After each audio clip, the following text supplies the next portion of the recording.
भारतीय ट्रेनमध्ये प्रवास करणं म्हणजे खूप मोठं युद्ध लढून गेल्यासारखं आहे. ट्रेनमधील खाण्यापिण्याच्या वस्तूंच्या किमतीवरून प्रवासी आणि वेंडर यांच्यात वाद झाल्याचे व्हिडिओ अनेकदा सोशल मीडियावर व्हायरल होत असतात. अनेकदा हा वाद इतका वाढतो की हाणामारीपर्यंतची वेळ येते. आता असाच एक व्हिडिओ सोशल मीडियावर वेगानं व्हायरल होत आहे. यामध्ये जेवणाच्या थाळीच्या किमतीवरून सुरू झालेला वाद थेट धमकीपर्यंत पोहोचला आणि गोष्ट थेट ड्रेन मधून फेकून देण्यापर्यंत गेली. व्हिडिओ पुढे बघण्यापूर्वी चॅनल सबस्क्राईब करा पुढे व्हिडिओ बघण्यासाठी. व्हिडिओमध्ये दिसत आहे की ट्रेनच्या आत एक प्रवासी आणि फूड वेंडर यांच्यात जोरदार भांडण सुरू आहे. प्रवासी वेंडरला थाळीच्या अचूक किमतीबद्दल विचारताय तितक्यात वेंडर चिडतो आणि प्रवाशाला धमकी देत म्हणतो की तुला ट्रेनमधून खाली फेकून द्यायला मला वेळ लागणार नाही. व्हिडिओमधील ट्रेनमधील इतर प्रवासी आपल्या बर्थवर बसलेले आणि झोपलेले दिसत आहेत.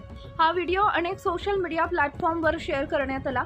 व्हिडिओ समोर आल्यानंतर अनेक युजर्सनी IRCTCला टॅग करत या प्रकरणी कारवाई करण्याची मागणी केली आहे. सोशल मीडियावरील एका पोस्टमध्ये या वेंडर विरुद्ध तक्रार दाखल करण्यात आल्याचंही सांगण्यात आलंय.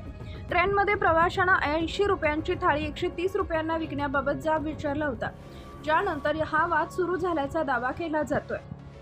ट्रेनमध्ये जेवणाच्या वेगवेगळ्या किमतींमुळे प्रवाशांमध्ये अनेकदा संभ्रमाचं वातावरण असतं. IRCTCनं विविध अन्नपदार्थांसाठी अधिकृत दर निश्चित केलेल्या दरानुसार मेल, एक्सप्रेस आणि हमसफर ट्रेनमध्ये व्हेज थाळीची किंमत ट्रेनच्या आत 80 रुपये आणि स्टेशनवर 70 रुपये.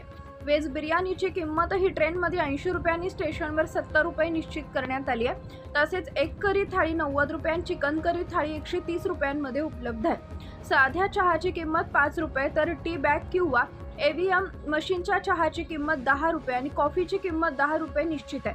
नाश्त्यामध्ये कटलेट ट्रेनमध्ये 40 रुपये आणि स्टेशनवर 35 रुपयांना मिळतं. इडली, वडा, उपमा आणि पोंगलची किंमत 40 रुपये तर ऑमलेट ट्रेनमध्ये 50 रुपये आणि स्टेशनवर 45 रुपयांमध्ये उपलब्ध आहे.